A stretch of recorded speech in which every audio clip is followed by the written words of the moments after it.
Estamos voltando com Vida e Saúde, falando agora sobre a endometriose, um problema que atrapalha quem tem o sonho de ser mãe, né? A gente está aqui com o doutor Evangelista Torquato. Doutor Evangelista, a endometriose, ela é um problema frequente?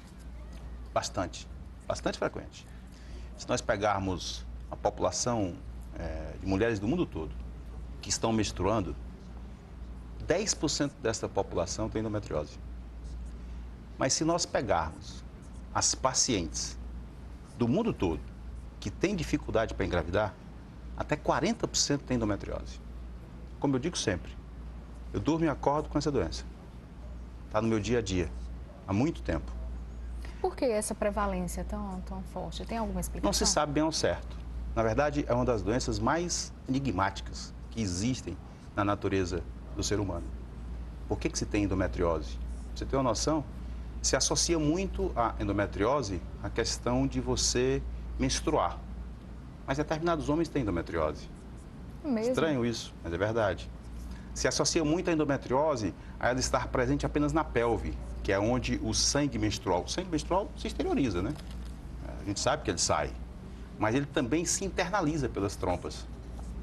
O fato é que aquelas células menstruais que caem na barriga da mulher, lá no intestino, na superfície dos ovários, na parede do útero, essas células menstruais, elas deveriam ser limpas.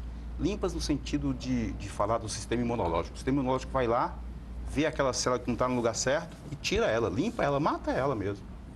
Então a gente observa que as pacientes com endometriose, elas devem ter alguma disfunção imunológica, porque aquelas células conseguem sobreviver. Mas olha como a teoria da endometriose é muito diversa. Tem pacientes com endometriose cerebral. Já tive duas pacientes extremamente, digamos assim, mais estranhas. Uma que convulsionava a cada menstruação. Descobrimos um foco de endometriose lá no cérebro. E um outro paciente que sempre que menstruava, ela tinha tosses com expectorações sanguinolentas. Essa paciente teve que fazer a retirada de parte do pulmão. Pra você ter uma noção, ela tinha endometriose no pulmão. Então é uma doença muito enigmática e que ela caminha lado a lado, de mãos dadas, às vezes abraçada com a infertilidade. É bem verdade, no entanto, que a gente precisa deixar claro uma coisa. Nem toda paciente com endometriose é infértil. Na verdade, quase metade das pacientes com endometriose engravidam em casa, para mostrar ainda mais a face enigmática dessa doença. Ora, uma doença que em metade das pacientes deixam-as engravidarem. Eu digo muito que é a face boa da endometriose. Mas na outra metade, ela causa dificuldade nessa outra metade. Então, esta outra metade tem dificuldade para engravidar. E também é muito estranho porque a endometriose é muito graduada, desde a endometriose mínima até a severa. Nós observamos pacientes com endometriose severa sem nada de dor. Na forma clássica, quais são os sintomas? Forma clássica. Grande sintoma da endometriose. 2 grandes sintomas. Um terceiro e um quarto secundários. Grande sintoma, infertilidade. Às vezes a paciente vem, não sente nada. Não sente. Você está com dificuldade para engravidar. Isso é um claríssimo fator de risco para você ter endometriose. Na verdade, olha o dado que eu te dei. 40% dessas pacientes que chegam no meu consultório têm diagnóstico de endometriose. É muito prevalente. Então, o primeiro grande sintoma, o cardinal, a dificuldade para engravidar. Teve dificuldade para engravidar, não sente mais nada, só isso? Você tem um enorme fator de risco para alcançar a endometriose. O outro grande sintoma, dor. Dor pélvica. E essa dor pélvica tem muitas faces. Porque a dor a mulher sente quando está em cólica, então, né? Eu vou dar uma melhorada nisso aí. Como é que você vai desconfiar? Você que está me assistindo agora, você vai desconfiar. Se essa tua dor te acompanha desde que você menstrua a primeira vez, e essa dor, lá na tua adolescência, te obrigou algumas vezes a deixar de ir para o colégio, ou deixar de ir para o teu trabalho, se isso aconteceu, isso é fator de risco para você ter endometriose. Então, é aquela cólica que sempre existiu, mas sempre foi muito forte, a ponto de fazer com que a minha atividade profissional seja postergada, seja atrapalhada. Então, esse é um sintoma importante. Mas tem outro sintoma de dor. É aquela paciente que sentiu uma dor e piorou. Como é que ela sabe que piorou? Bom, primeiro tem a questão mesmo digamos, da sensibilidade. Você saber que está com mais dor. Mas algumas pacientes, o que elas começam a fazer? Trocam o comprimido que tomavam. Opa, aquele comprimido já não está mais dando tão efeito. Ela tem que trocar. Troca, melhora, ela acha que está tudo bem. Não, naninha, não está. Você trocou, você teve que mudar. Ou então ela está usando o mesmo comprimido, mas ela está usando mais comprimidos por dia. Então aquela paciente que tinha pouca dor e a dor se elevou, como é que eu estou falando que ela percebe? Ou ela percebe sensorialmente, ou ela percebe aumentando os comprimidos que ela estava usando por dia, ou ela percebe trocando o comprimido. Então, esta paciente, dor e infertilidade, é paciente com fator de risco elevado para ter endometriose. Só isso? Não. Tem um sintoma que ele é muito frequente. É aquela paciente que normalmente é constipada. Ela tem mais dificuldades em ir ao banheiro. Mas, quando menstrua, ela vai mais. Ela tem mais cólica intestinal. As fezes mais amolecidas. Sintoma importantíssimo para eu fechar o diagnóstico. E algumas poucas, aí eu diria, é um sintoma mais secundário. Dor no ato sexual. A importância da gente diferenciar dor no ato sexual de ardência. Ardência está relacionada a outras coisas. Lubrificação, menor tempo de carícias preliminares e tudo mais. Então tem que diferenciar um pouquinho. Ardor vaginal é diferente de dor na penetração. E essa dor na penetração, no ato sexual, ela é tão vezes mais, digamos assim, linkada à endometriose se ela acontece mais perto do ciclo menstrual. Porque o que acontece?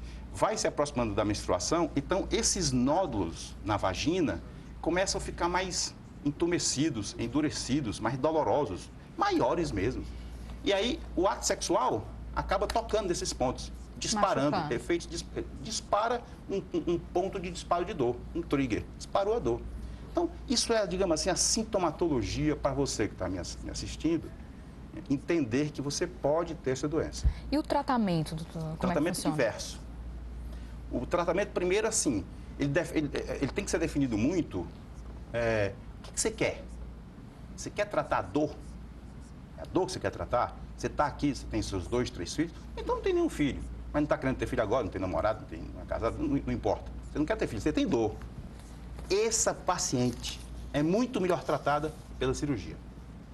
Pela cirurgia laparoscópica. Uma cirurgia, digamos assim, menos invasiva, mas não é uma cirurgia sem risco. Toda cirurgia é um procedimento que requer vários cuidados.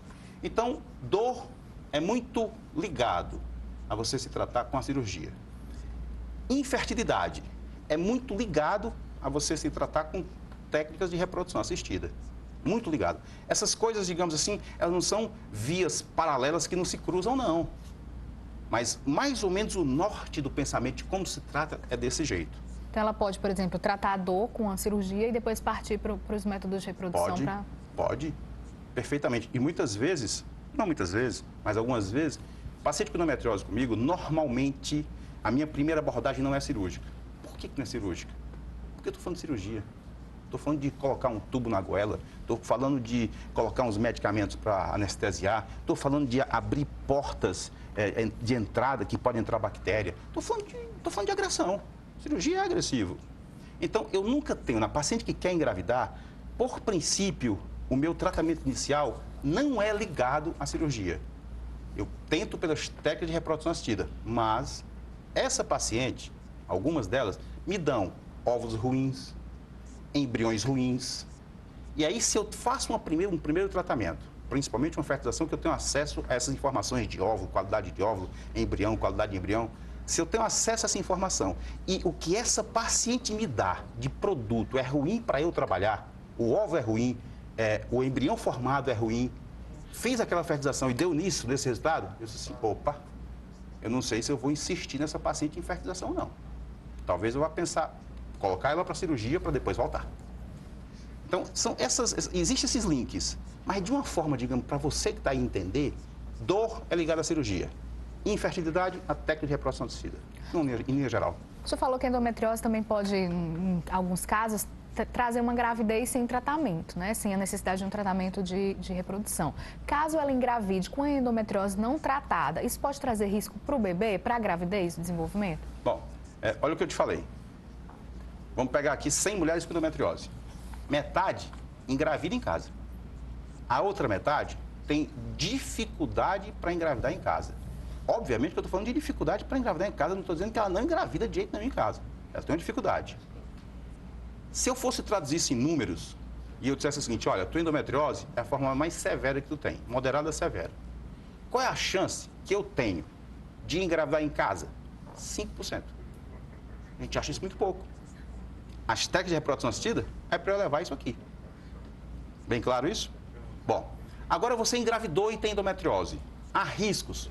Provavelmente, muito provavelmente, a tua gravidez não é piorada em termos de fatores de riscos obstétricos por conta da tua patologia de base, que é a endometriose. Mas eu falei muito provavelmente. Por quê? Recentemente, nos últimos 2, 3, 4, 5 anos, começa a aparecer alguns trabalhos linkando a endometriose a riscos obstétricos, como prematuridade. Olha que coisa interessante. Prematuridade podendo estar sendo determinada por essa patologia. Só que eu não posso colocar isso para você como um fato real, como uma verdade médica. Isso é coisa muito nova. Deixa caminhar um pouco mais, digamos assim, porque isso se verificando como verdadeiro, ou seja, se eu linkar prematuridade com endometriose, óbvio que aquela gravidez vai ter que ser diferenciada. Ela vai ter que ter outros aspectos. Mas isso não está comprovado ainda. Embora eu tenha respondido a tua pergunta, não é bom que a gente adentre muito isso para isso não tornar uma verdade. E após o tratamento, né? Ela pode levar aí uma gravidez normal e ter sucesso e conseguir essa realização, até ter mais de um filho? Claro. Na verdade, assim, existe uma certa, digamos, ideia, e é uma ideia, digamos, com uma base científica boa, que assim, uma vez que tu tem engravidado, tu tens endometriose, tu engravidou, via natural, via não natural, não importa. Tu engravidaste.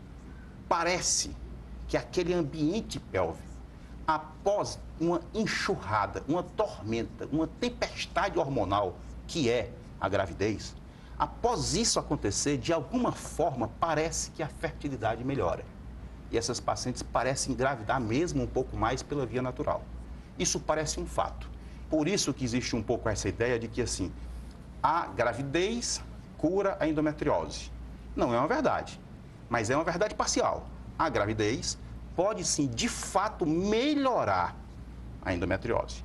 Porque a endometriose, a cura, no momento só é uma, cirúrgica. Eu tenho que retirar.